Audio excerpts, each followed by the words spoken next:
India पुराने ज्ञान और वाइब्रेंट कल्चर्स का देश। ये देश अपनी संस्कृति और परंपराओं के लिए जाना जाता है, जहां हर गली, हर मोहल्ला अपनी एक अलग कहानी सुनाता है। हर त्योहार, हर उत्सव यहाँ के लोगों के जीवन में रंग भर देता है। एक समय पे एक एम्पायर का क्राउन ज्वेल, जहां ब्रिटिश राज का प्रभाव था और कोहिनूर जैसे अनमोल हीरे ने इस देश की धरती को छोड़ा, ये अब कोलोनियलिज्म के सया से निकालकर अपनी पहचान बना रहा है। 1947 में स्वतंत्रता प्राप्त करने के बाद इंडिया ने अपने नए सफर की शुरुआत की। वर्ल्ड स्टेज पे अपनी राइटफुल जगह बना चुका है। आज इंडिया विश्व के महत्वपूर्ण देशों में से एक है, जहां के नेता ग्लोबल लीडर्स के साथ हाथ मिला रहे हैं और नए समझौते कर रहे हैं। इंडिया का सफर इसके लोगों की इंडोमिटेबल स्पिरिट का प्रमाण है, जिन्होंने हर मुश्किल का सामना किया और अपने सपनों को जीने का हौसला रखा। ये देश अपनी यूनिटी इन डाइवर्सिटी के लिए जाना जाता है। 1 बिलियन सपने मिलकर एक नई जिंदगी जीने वाले देश की टैपेस्ट्री बन रहे हैं। हर व्यक्ति अपने क्षेत्र में अपना योगदान दे रहा है, चाहे वो डॉक्टर हो, इंजीनियर हो या किसान।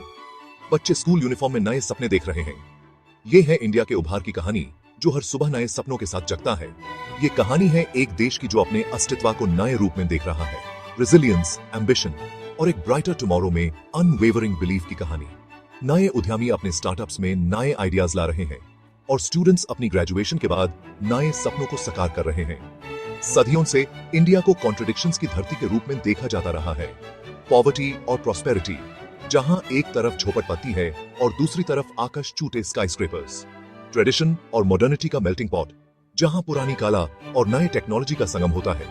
ट्रेडिशन और मॉडर्निटी का मेल्टिंग पॉट, यहाँ के नाच, गान और कला पुरानी संस्कृति को जीवित रखते हैं, जबकि नए शहर और उनकी इमारतें नए भारत का प्रतीक हैं। लेकिन सरफेस के नीचे एक साइलेंट रेवोल्यूशन आ रहा था। गांव-गांव में विकास के नए प्रयास हो रहे थे और किसान नए कृषि टेक्निक्स अपना रहे थे। आजादी के बाद के सालों में चेंज के बीज बोए गए, जब नेहरू और उनके साथियों ने नए भारत का सपना देखा और उसके लिए काम किया, जिससे इंडिया अनप्रेसिडेंटेड ग्रोथ और इन्फ्लुएंस के एरा में प्रवेश कर गया। मुंबई और बेंगलोर जैसे शहर नए इंफ्रास्ट्रक्चर प्रोजेक्ट्स के साथ नए भारत का प्रतीक बन गए हैं। दुनिया देख रही है कि कैसे इंडिया एक ग्लोबल पावर बनने की तरफ अपना रास्ता बना रहा है। इसकी economic progress, military might, technological advancements और स्पेस एक्सप्लोरेशन ने दुनिया को चकित कर दिया है, और डिप्लोमेटिक इन्फ्लुएंस ने पुराने पैराडिग्म्स को तोड़ दिया है और जियोपॉलिटिकल लैंडस्केप को रीशेप किया है। G20 समिट जैसे इवेंट्स में इंडिया का योगदान इसके बढ़ते प्रभाव का प्रमाण है। इंडिया की कहानी इमर्जिंग नेशंस के लिए एक इंस्पिरेशन है, जो अपने सपनों को साकार करने के लिए प्रेरित हो रहे हैं। ये देश एक नए युग का प्रतीक बन गया है, एक ऐसे दुनिया में होप का बीकन जो इंक्रीजिंगली अनसर्टेन है। ये कहानी है एक नए सुबह की, एक नए भारत की, जो अपने सपनों को जीने के लिए तैयार है। इंडिया का इकोनॉमिक ट्रांसफॉर्मेशन किसी चमत्कार से कम नहीं है। ये एक ऐसी कहानी है जो हर एक को प्रेरणा देती है, एक ऐसा सफर जो हर मोड़ पर नए अवसर और चुनौतियों से भरा हुआ है। एक समय पे सोशलिस्ट पॉलिसी से झकझोरता हुआ, जब देश की अर्थव्यवस्था बंदिशों में झकती हुई थी, तब हमने अपने आप को एक नए दिशा में ले जाने का फैसला किया। इंडिया ने 1990s में लिबरलाइजेशन को अपनाया, जो एक टर्निंग पॉइंट साबित हुआ। ये रिफॉर्म सिर्फ नई पॉलिसीज नहीं थी, बल्कि एक नए सोच का प्रतीक थी, जो हमारे विकास को एक नए उड़ान देने वाला था। अपनी वास्ट और डाइवर्स पॉपुलेशन के पोटेंशियल को अनलीश करते हुए हमने अपने लोगों को नए अवसर दिए, नए सपने दिए। हर एक व्यक्ति को अपने सपने को साकार करने का मौका मिला। ये इकोनॉमिक लिबरलाइजेशन पास्ट की कंस्ट्रेंट से दूर एक बोल्ड मूव, एक ऐसा कदम था जो हमारे देश को नए दिशा में ले गया। इसने हमारे अर्थव्यवस्था को नए पंख दिए, फॉरेन इन्वेस्टमेंट के लिए दरवाजे खोल दिए और एंटरप्रेन्योरशिप के इंजन्स को इग्नाइट कर दिया। इसे नए स्टार्टअप्स उभर कर आए, नए बिजनेस आइडियाज को जन्म मिला। रिजल्ट किसी चमत्कार से कम नहीं है। हमने देखा कि कैसे एक देश जो कभी विकास के लिए तरस रहा था, आज दुनिया की फास्टेस्ट ग्रोइंग मेजर इकोनॉमीज में से एक बन गया है। मॉडेस्ट बिगिनिंग से इंडिया दुनिया की फास्टेस्ट ग्रोइंग मेजर इकोनॉमीज में से एक बनकर उभर कर आया है। ये सफर आसान नहीं था, लेकिन हमने हर चुनौती को अवसर में बदला।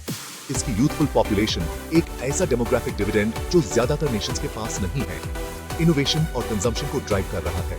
ये युवा शक्ति हमारे देश का सबसे बड़ा एसेट है। इनोवेशन और कंजम्पशन को ड्राइव करते हुए ये युवा शक्ति नए आइडियाज को जन्म दे रही है, नए बिजनेस मॉडल्स को उभर रही है। फ्लैगशिप इनिशिएटिव्स जैसे मेक इन इंडिया, जो ग्लोबल मैन्युफैक्चरर्स के लिए इंडिया में सेटअप शॉप करने का एक क्लैरियन कॉल है, हमारे देश को नए दिशा में ले जा रहे हैं। ग्लोबल मैन्युफैक्चरर्स के लिए इंडिया में सेटअप शॉप करने का एक क्लैरियन कॉल नए अवसर और नए बिजनेस को जन्म दे रहा है। ये इनिशिएटिव हमारे देश को एक मैन्युफैक्चरिंग हब बनाने की दिशा में एक बड़ा कदम है। और डिजिटल इंडिया डिजिटल डिवाइड को ब्रिज करने और सिटीजन्स को एम्पावर करने का एक विजनरी प्रोग्राम जो हमारे देश के हर एक नागरिक को डिजिटल दुनिया से जोड़ने का प्रयास कर रहा है, इकोनॉमिक लैंडस्केप को ट्रांसफॉर्म कर रहे हैं। ये इनिशिएटिव सिर्फ स्लोगन्स नहीं है, बल्कि हमारे देश के विकास की कहानी का एक हिस्सा है। ये इनिशिएटिव सिर्फ स्लोगन्स नहीं है, बल्कि इंडिया की ग्लोबल मैन्युफैक्चरिंग और टेक्नोलॉजी हब बनने की एम्बिशन का रिफ्लेक्शन है। ये हमारे देश के विकास की कहानी का एक हिस्सा है। इंडिया समझता है कि इकोनॉमिक स्ट्रेंथ उसकी ग्लोबल एस्पिरेशंस की बेडरॉक है और ये सस्टेनेबल और इंक्लूसिव ग्रोथ की क्वेस्ट में कोई कसार नहीं छोड़ रहा है। हमारे डिप्लोमैट्स और लीडर्स हर इंटरनेशनल फोरम पर इस बात को प्रमाणित करते हैं और ये सस्टेनेबल और इंक्लूसिव ग्रोथ की क्वेस्ट में कोई कसर नहीं छोड़ रहा है। हमारे देश के हर एक नागरिक को इस विकास यात्रा का हिस्सा बनाने का प्रयास कर रहे हैं। सस्टेनेबल एनर्जी प्रोजेक्ट्स और इंक्लूसिव बिजनेस प्रैक्टिसेस के माध्यम से हम अपने देश को एक नई दिशा में ले जा रहे हैं। एक ग्लोबल पावर के रूप में इंडिया का उभर, जो सिर्फ इकोनॉमिक ग्रोथ और इंटरनेशनल इन्फ्लुएंस तक सीमित नहीं है, इसकी ग्रोइंग मिलिट्री स्ट्रेंथ से जुड़ा हुआ है। भारत ने अपनी मिलिट्री को एक फॉर्मिडेबल फोर्स बनाने के लिए कई कदम उठाए हैं। एक ऐसे नेशन के रूप में जिसने टेररिज्म और बॉर्डर डिस्प्यूट्स का सामना किया है, भारत ने अपनी सुरक्षा को सबसे ऊपर रखा है। इंडिया स्ट्रॉन्ग डिफेंस की इंपॉर्टेंस को समझता है और इसने अपनी आर्म्ड फोर्सेस को हमेशा तैयार रखा है। हर ड्रिल और एक्सरसाइज इस बात का प्रमाण है। इसने कंसिस्टेंटली अपनी आर्म्ड फोर्सेस को मॉडर्नाइज किया है, नए और एडवांस्ड इक्विपमेंट को अपनाया है और अपनी डिफेंस कैपेबिलिटीज को बोल्स्टर किया है। कटिंग एज टेक्नोलॉजी में इन्वेस्ट किया है और अपनी डिफेंस कैपेबिलिटीज को बोल्स्टर किया है। ये मॉडर्नाइजेशन सिर्फ एक जरूरत नहीं, बल्कि एक स्ट्रैटेजी है। इंडिया की मिलिट्री माइट अग्रेशन के बारे में नहीं है, ये अपनी सॉवरेंटी की रक्षा करने और अपने इंटरेस्ट्स को प्रोटेक्ट करने के बारे में है। ये वॉलेटाइल जियोपॉलिटिकल लैंडस्केप में अपनी सॉवरेंटी की रक्षा करने और अपने इंटरेस्ट्स को प्रोटेक्ट करने के बारे में है।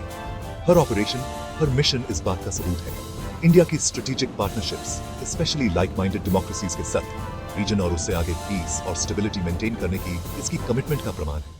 ये पार्टनरशिप सिर्फ डिफेंस कोऑपरेशन तक सीमित नहीं है, बल्कि पीस कीपिंग मिशंस और इंटरनेशनल रिलेशंस में भी दिखाई देती है। इंडिया का नेबरहुड चैलेंजेस से भरा हुआ है, बेलिजरेंट चाइना से लेकर वॉलेटाइल पाकिस्तान तक। हर बॉर्डर पे, हर डिस्प्यूट में भारत ने अपनी प्रेजेंस को महसूस कराया है। बेलिजरेंट चाइना से लेकर वॉलेटाइल पाकिस्तान तक भारत ने अपनी सुरक्षा को हमेशा प्राथमिकता दी है। ये टेंशंस सिर्फ मिलिट्री स्ट्रेंथ से नहीं, बल्कि डिप्लोमेटिक एफर्ट्स से भी हैंडल किए गए हैं। इंडिया का रिस्पॉन्स मेजर्ड रहा है, लेकिन फर्म रहा है। वर्ल्ड स्टेज पे एक रिस्पॉन्सिबल एक्टर रहते हुए अपने इंटरेस्ट को डिफेंड करने के रिजॉल्व को डेमोन्स्ट्रेट करता है। वर्ल्ड स्टेज पे एक रिस्पॉन्सिबल एक्टर रहते हुए अपने इंटरेस्ट को डिफेंड करने के रिजॉल्व को डेमोन्स्ट्रेट करता है। हर इंटरनेशनल फोरम पे भारत ने अपनी लीडरशिप को दिखाया है। इंडिया की मिलिट्री स्ट्रेंथ चिंता का कारण नहीं है, बल्कि एक ऐसे रीजन में स्टेबिलिटी के लिए फोर्स है जो पीस और प्रोस्पेरिटी के लिए यर्निंग कर रहा है, भारत का मिशन सिर्फ अपनी सुरक्षा तक सीमित नहीं, बल्कि रीजनल स्टेबिलिटी और ग्लोबल पीस को प्रमोट करना भी है। इंडियन मिलिट्री ने ह्यूमैनिटेरियन एफर्ट्स और डिजास्टर रिलीफ ऑपरेशंस में भी अपना योगदान दिया है। हर नेचुरल डिजास्टर के वक्त भारत की सेना ने मदद के लिए हाथ बढ़ाया है। इंडियन मिलिट्री एकेडमीज और ट्रेनिंग प्रोग्राम्स ने नए सोल्जर्स को तैयार किया है जो फ्यूचर के चैलेंजेस का सामना करने के लिए रेडी है। भारत ने अपनी डिफेंस इंडस्ट्री को भी ग्रो किया है और आज ये ग्लोबल डिफेंस मार्केट में एक सिग्निफिकेंट प्लेयर बन गया है। डिफेंस एक्सपोर्ट्स ने भारत की इकोनॉमी को भी बूस्ट किया है। इंडियन मिलिट्री वेटरन्स और सोल्जर्स फैमिलीज के वेलफेयर प्रोग्राम्स भी भारत की कमिटमेंट को दिखाते हैं। हर सोल्जर और उनके परिवार का ख्याल रखा जाता है। भारत के फ्यूचर मिलिट्री प्लान्स और लॉन्ग टर्म सिक्योरिटी गोल्स इस बात का प्रमाण है कि ये नेशन अपनी सुरक्षा और स्टेबिलिटी को लेकर कितना सीरियस है। हर स्ट्रैटेजी, हर प्लान इस विजन को रिफ्लेक्ट करता है। इंडिया की मिलिट्री स्ट्रेंथ और स्ट्रेटेजिक इन्फ्लुएंस ने इससे एक ग्लोबल पावर बनाया है। ये जर्नी सिर्फ शुरुआत है और भारत का फ्यूचर और भी ब्राइट है। स्पेस एक्सप्लोरेशन में इंडिया का फोरे इसके साइंटिफिक टेम्पर और टेक्नोलॉजिकल प्रोग्रेस का प्रमाण है। 1975 में अपना first satellite Aryabhata launch to सी to Mars orbiter mission Mangalyaan की सक्सेस तक इंडिया ने कंसिस्टेंटली स्पेस एक्सप्लोरेशन की बाउंड्रीज को पुश किया है। ये अचीवमेंट्स जो अदर स्पेस फेयरिंग नेशंस के कंपैरिजन में शूस्ट्रिंग बजट पे रियलाइज की गौन आ रहे, इंडियन इंजेन्युइटी का प्रमाण आ रहे। इंडिया का स्पेस प्रोग्राम सिर्फ स्टार्स तक पहुंचने के बारे में नहीं है, ये अर्थली कंसर्न्स को एड्रेस टू के लिए स्पेस टेक्नोलॉजी की पावर को हार्नेस टू के बारे में है। डिजास्टर मैनेजमेंट और वेदर फोरकास्टिंग से टू कम्युनिकेशन और नेविगेशन तक इंडिया के स्पेस प्रोग्राम का इसके सिटीजन्स की लाइव्स पे एक टैंजिबल इंपैक्ट रहा है। इंडिया की space ambitions limitless are. Manned space mission, space station और सोलर सिस्टम के फर्दर एक्सप्लोरेशन के प्लान्स के with India global space race में एक लीडिंग प्लेयर बनने के लिए तैयार है। इसका स्पेस प्रोग्राम डेवलपिंग नेशंस के लिए एक इंस्पिरेशन है। ये प्रूव करता है कि लिमिटेड रिसोर्सेज के विद भी जब साइंटिफिक एंडेवर की बात आती है तो स्काई भी लिमिट नहीं है।